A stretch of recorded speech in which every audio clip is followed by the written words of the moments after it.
What's good, America? It's your cultural craftsman, Chi Brown, here once again to try and make some sense of the senseless and separate the truth from the falsehoods. Earlier this week, MSNBC proved once again that racism is a hot ticket item for media outlets to use to boost ratings, get more clicks, elevate their viewer counts, make heroes out of victims, and to line all of their pockets with dollars lured in with race-baiting antics and victim-hooded narratives. The Starbucks day of racial bias training was the perfect launching pad for them to sail this show into the living rooms of many Americans.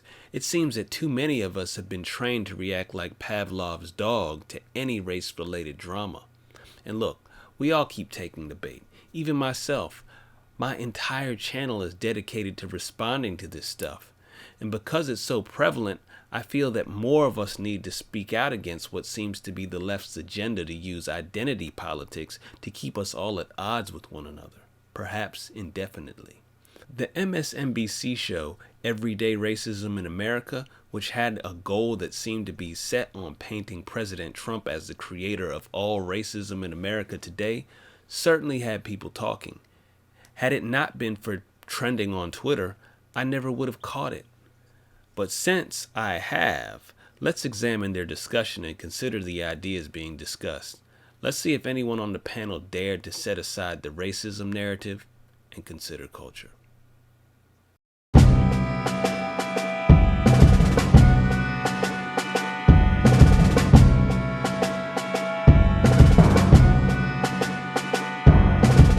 Everyday racism begins with a black man talking under this dramatic lighting.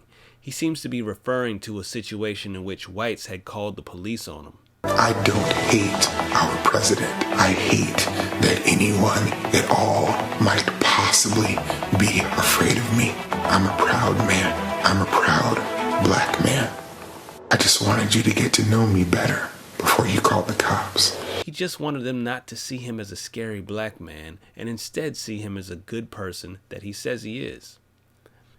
This is a very moving piece, and it sets the tone for the discussions to come, which revolve heavily around whites who call the police on blacks for minor infractions of the law, or, as they mention, due to their fear of black people. This continued mention of fear that whites have for blacks seems to be starting yet another leftist trendy phrase. That phrase? The weaponization of white fear. This is the idea that calling the police on blacks is a threat to black lives, since police are so likely to shoot black people. This is just a hunch, but I'm willing to bet that people begin to push for policies that would penalize people for calling the police on suspicious but innocent people. You can only imagine the problems that this could cause if it were implemented. But you know leftists, they won't let that stop them. Later on in the show, we see a young man with braids in his hair who talks about what he has to do to make white people comfortable. How he chooses to adjust his actions throughout the day in order not to be seen as a criminal is interesting. I have to make sure that I have given enough space between myself and another patron or another commuter on the train, and just ensure that I'm not making someone uncomfortable. I have to make sure that my hands are visible when I walk into certain places, so they make sure I'm not stealing. I watch my tone to make sure that I don't come off as threatening. Just leaving the house some days, it's sometimes it just keep you at home and just keep you away from everything. Eventually, there's some other stories where black people have the police called on them by whites for doing something as simple as falling asleep in the university library. Now, I actually can sympathize with these folks, as I know how that feels. As a black man, I often consider how I look when I go out, how I speak, and just my entire mood and body language in general. However, I don't blame whites or racism for me having to do this.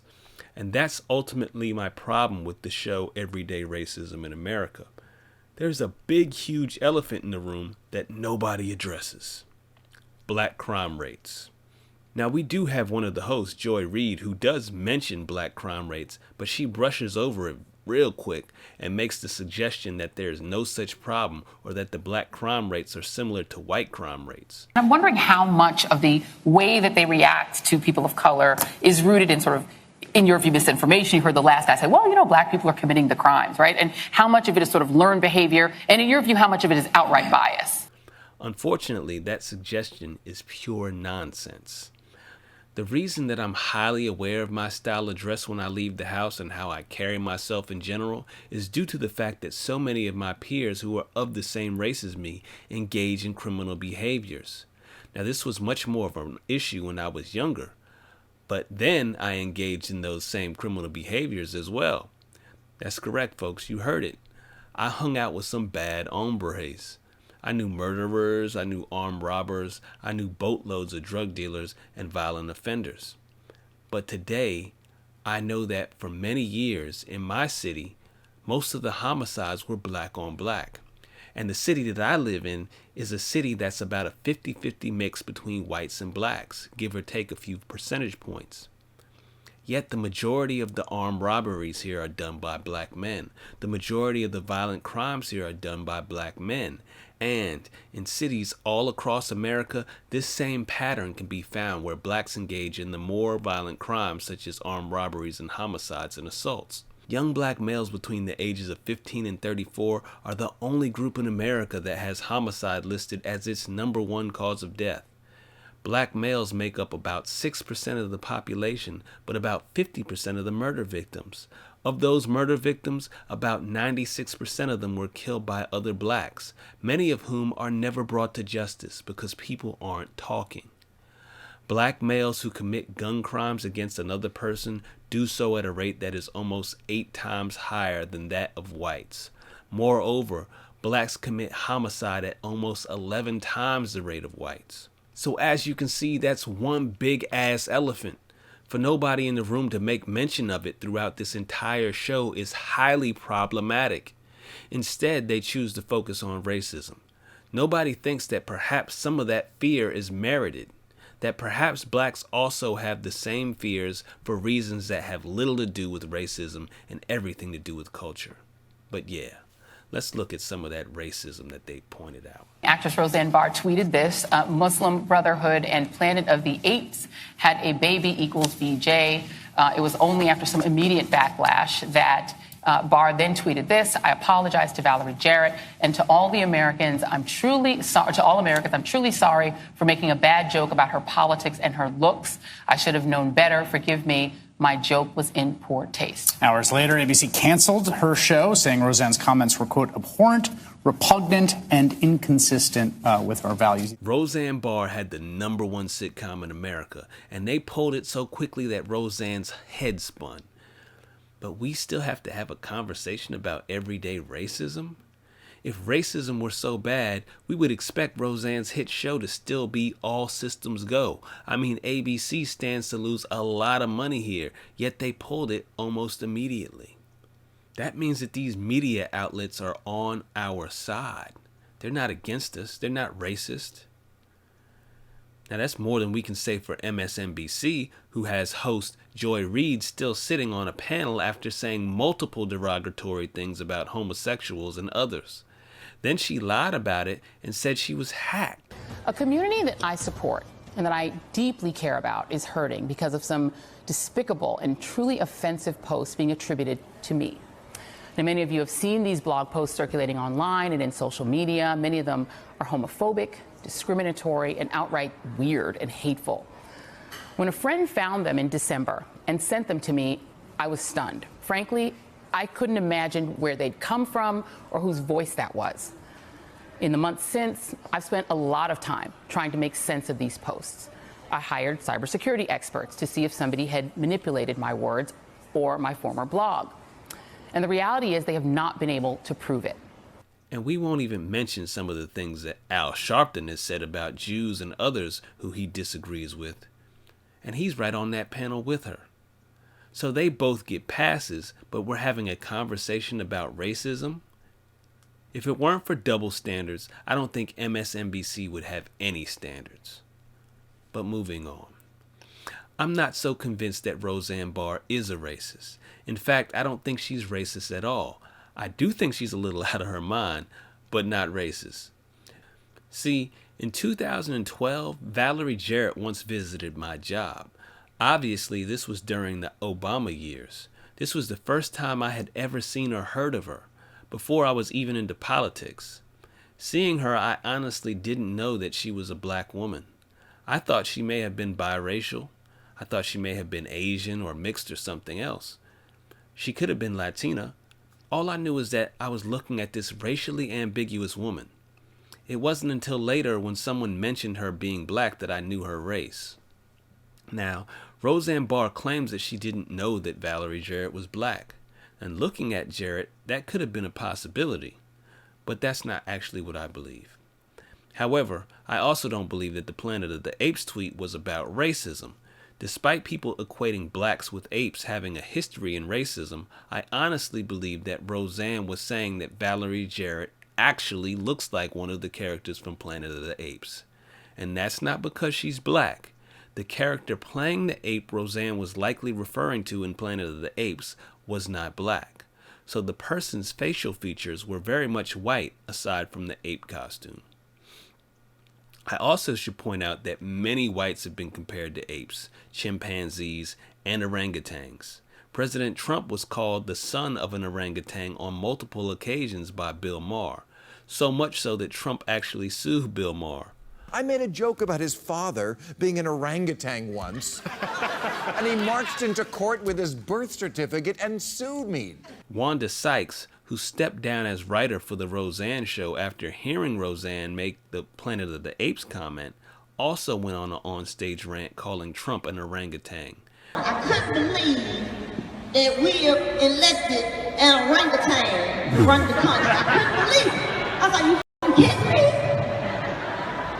They voted for an orangutan? This is ridiculous. Now, how ironic that she was working for Roseanne after having called Trump an orangutan. Others such as Ron Perlman, President George W. Bush, and more have also been compared to apes and other animals. So there's lots of these comparisons and side-by-side pictures on the internet of people of many different races next to animals and apes. The question is, if whites can be compared to apes, then why can't blacks? Do people think that blacks are incapable of handling these dumbass comparisons? Apparently. Obviously, people think we are so emotionally weak that we can't handle it, so they have to come save us from these evil depictions that everyone else seems to be able to handle. Of course, the reason why blacks aren't supposed to be able to handle this has something to do with history. But does that mean that if somebody does compare someone to an ape, that they meant to be racist? Intent should absolutely be key. Now there's this lady from the NAACP on the panel who suggests that by dehumanizing blacks with comparison to apes, it makes it easier to harm us. Then when you think about the kind of comment that Roseanne Barr made today, something that feeds into a kind of very old stereotype that did not begin with her and did not begin with Donald Trump, that dehumanizes black people. When you dehumanize people, you can do anything to them. Well, what about other races who get similar comparisons, as I just pointed out? Does it do the same for them, or is this something that only impacts blacks? And if that's true, that words can dehumanize us to the point of leading to harm, does that mean that the N-word being used by us towards us makes us more susceptible to violence at the hands of one another? I mean, by that logic, being called a nigga is dehumanizing. And why aren't we fighting hard to get record labels to drop artists from their rosters for uttering the word on record? You can't have it both ways. You can't ignore the dehumanization by us if it's way more detrimental, but then jump on whites when they do it? I mean, that's immoral. People want the condemnation of whites who call the police on blacks. But how about the condemnation of black criminals? Why not them? They're the ones who leave a bad taste in the mouth of society. Why no discussion of black culture being a culture that is not desirable in many places, and therefore it brings unnecessary suspicion on the good black citizens? Why? Perhaps it's time to start to consider culture.